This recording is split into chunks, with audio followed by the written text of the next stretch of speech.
La galerie Schifferli a été fondée en 1967.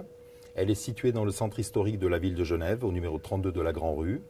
Nous sommes spécialisés dans les mouvements de l'avant-garde moderne, le cubisme, le surréalisme, Dada, jusqu'à la peinture non figurative des années 1950-1960.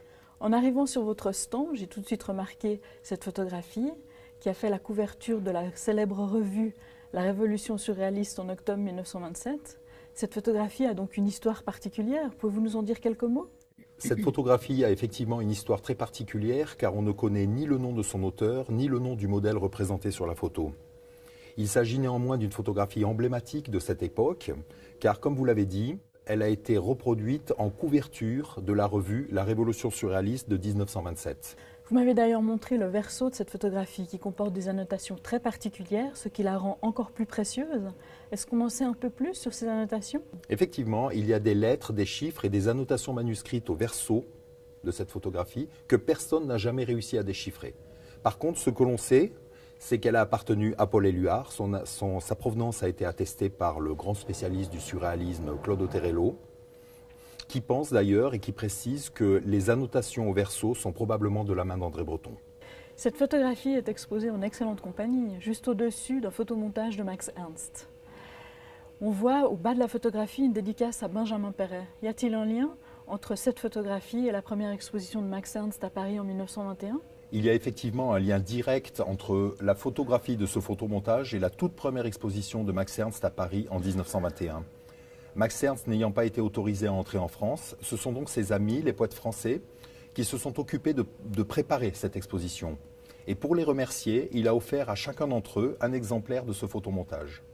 Donc on en connaît un exemplaire Louis Aragon, un exemplaire René Ilsoum, qui était le directeur de la librairie où s'est tenue cette première exposition, Max Ernst.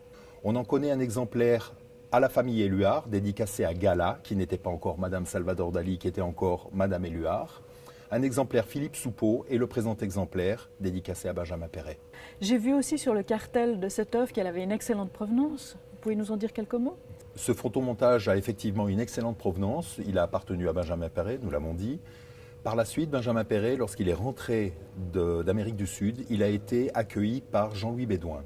Jean-Louis Bédouin, que nous connaissons comme critique littéraire, comme aussi auteur de la biographie de André Breton, et qui d'ailleurs par la suite est devenu le président de la fondation Benjamin Perret, a reçu ce photomontage de la part de Benjamin Perret en remerciement.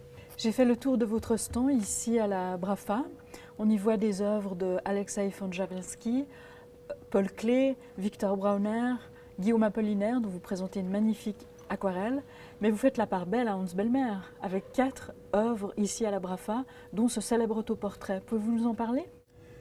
Cet autoportrait a été exposé pour la toute première fois en 1955 à la librairie Jean-Jacques Pauvert. Il s'agissait d'une exposition d'Hans Bellmer consacrée aux portraits de ses amis.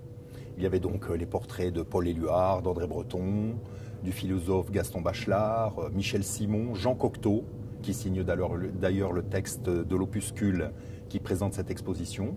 Et par la suite, ce dessin a été exposé à de nombreuses reprises en France, en Suisse et en Allemagne. J'ai vu sur le cartel que cette œuvre a appartenu à André-François Petit, Jacques Benador et vous-même, la galerie Schifferli. Encore une belle provenance. Effectivement, il a appartenu à André-François Petit, qui était le grand spécialiste du surréalisme à Paris, qui avait eu sous contrat Victor Brauner, Salvador Dali pendant un temps. Ensuite, il a appartenu à Jacques Benador, qui avait proposé cette magnifique exposition à Genève en 1963, et avant que Jacques ne me le cède. Ce qui signifie que le futur acquéreur de ce dessin sera le premier collectionneur privé. C'est exact. Vous êtes également spécialisé dans la peinture non figurative des années 1950-1960.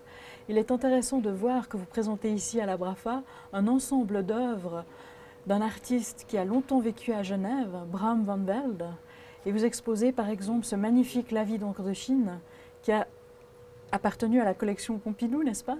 Bram van Velde, qui est un peintre d'importance internationale, a vécu presque 20 ans à Genève. Il est donc bien connu des amateurs d'art et des collectionneurs genevois.